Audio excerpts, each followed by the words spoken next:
हमारे यजमान जी हैं, उनके 2 बालक हैं, बढ़िया नौकरी में हैं। तो जब भी हम सुना करें, उनसे पूछा करें और आपके बालक कैसे हैं, तो कहें बड़े नालायक हैं। जब देखो तब वो यही कहा करें बड़े नालायक हैं। अरे हमने कहा हो गया, लायक हो जाएंगे, उनको काम सौंपिए आप। अरे क्या करें, बड़े नालायक है। वो महाराज नालायक ही हो गए मेरे अनुभव से। वो वाला कुछ तो हम स्वयं बिगाड़ देते हैं। महाराज संसार का बोझ ना रख पावे, पहले घर का बोझ रख दीजिए ना, यहाँ पर जवाबदारियों का बोझ रख दीजिए।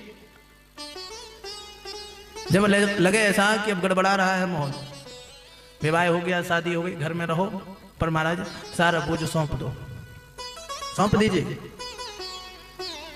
ये बेटा ये घर है, ये चाबी है, दुकान है, सब तुम्हारा, अपन तो कर्मचारी है। हमारे पिता ने दिया था 4 कमरे, तो हमने 8 बना दिए हैं ब्याज के रूप में, हैं? इतने दिन रहे तो बढ़िया पोतते रहे, लिपते रहे, बढ़िया व्यवस्था करे रहे। अब ये सब आपकी चाबी है और आप इसका मेंटेन करो भाई।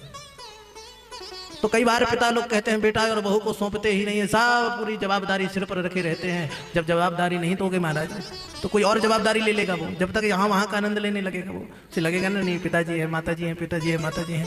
अब जब लगा कि सब बिगड़ने लगा तो बेटा को समझा रहे हो, बेटा तुम आप अपनी जवाबदारी समझो। तो ऐसे नहीं होता है काम। कहते उचित समय में हर माता पिता को ये ख्याल रखना है कि जैसे शादी विवाह हो तो पहली चाबी बहू को दी जाए, हैं? पहले बहू को दे दिया जाए, ठीक है ना। आप अपने पास मत रखिए, क्योंकि अगर आप अपने पास रखोगी ना तो बहू को लगेगा बहुत है इनके पास, इसलिए ये चाबी दे नहीं रही है, ठीक है। कहते हैं हमारा और आप में बड़ा अंतर हो जाता है। ये हमारा है और बाकी आपका है, इसमें बड़ा अंतर हो जाता है। आप अपनी बहू को बढ़िया चाबी दे रहे हैं कि बेटा देखो ये सब आज से तुम्हारा है, जितना भी जोड़ा हमने, जितना भी जो कुछ है सब आपके यहाँ है। जहाँ आपने कह दिया आपका है तो मानो फिर महाराज व्यवस्था अच्छी होने लगी।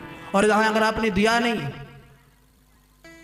तो बहू को क्या लगेगा, बार बार यही मन में विचार आएगा, नहीं नहीं धन बहुत है, पैसा बहुत है, ये सास मेरी देती नहीं है, ये ससुर मेरा देता नहीं है। जब आप पहले से ही जवाबदारियां दे देंगे कि बेटा ये सब आपका है, मैंने तो इसकी सुरक्षा करके रखी थी, तो कहते हैं महाराज उसे फिर लगने लगेगा नहीं नहीं अब ये मेरा है।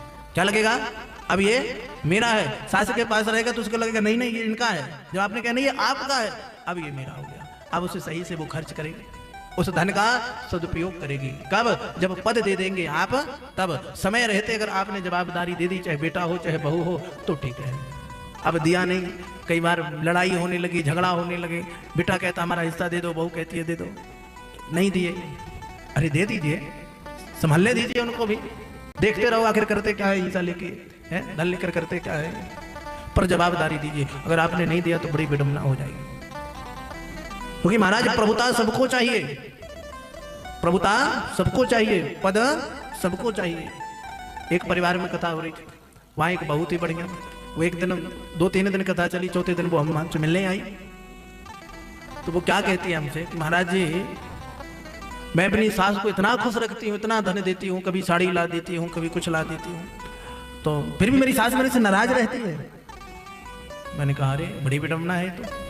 बोली हाँ। तो मैंने कहा आप सब सास को देती हो? उसने कहा हाँ मैं सब देती हूँ। मैंने कहा आप बहू हो? वो बोली हाँ। और वो बोले वो मेरी सास है।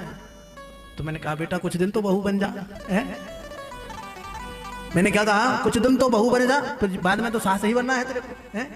अब किसी के सास का पद तुम अभी से ले लोगी कि मैं अपनी सासू माँ को ये देती हूँ, मैं ये करती हूँ, तो कुछ दिन तो बेटा बनना पड़ेगा ना।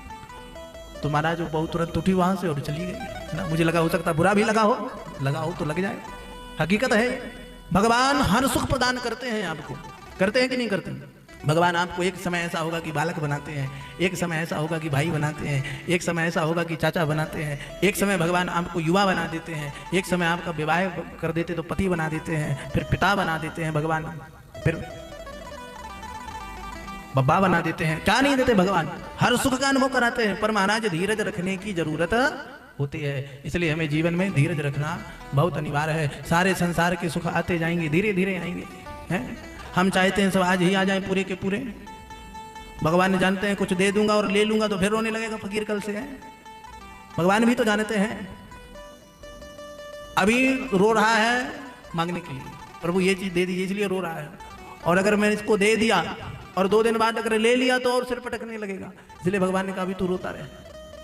क्या होता है, भगवान कहता है अभी रोता रहे, जब उचित समय आएगा तब आपको हर चीज भगवान देता है। देखिए भगवान होते हैं जगत के पिता। भगवान कौन है? जगत के पिता है, परमात्मा है। और एक पिता की चिंता होती है कि मेरी संतान, मेरे बच्चे खूब अच्छे से रहे। हर पिता ये चाहता है, पर पुत्र जो चाहता है पिता नहीं देता। जब समय उचित होता है तभी देता है। बताइए देता है कि नहीं देता? ऐसे एक वो पिता है। हम कई बार दुखी हो जाते हैं ना, भगवान हमको देते नहीं, देंगे, समय तो आने दो। अब बताइए 5 साल का बच्चा हो, 10 साल का बच्चा हो, और वो रोने लगे मेरी आप शादी करा दो, पिताजी मेरी शादी करा दो, तो क्या उसके रोने से आप शादी करा देंगे? नहीं कराएंगे ना। क्यों नहीं कराएंगे? कि अभी ऐसे योग्य नहीं है। कहते हैं महाराज उसी प्रकार से जैसा हम जैसे लोग जब योग सुयोग ढूंढते हैं तो वो कितना ना ढूंढता होगा है। हम तो आज और कल का जानते हैं, परमात्मा तो पूरा जीवन जानता है कि हमको इतने जीवन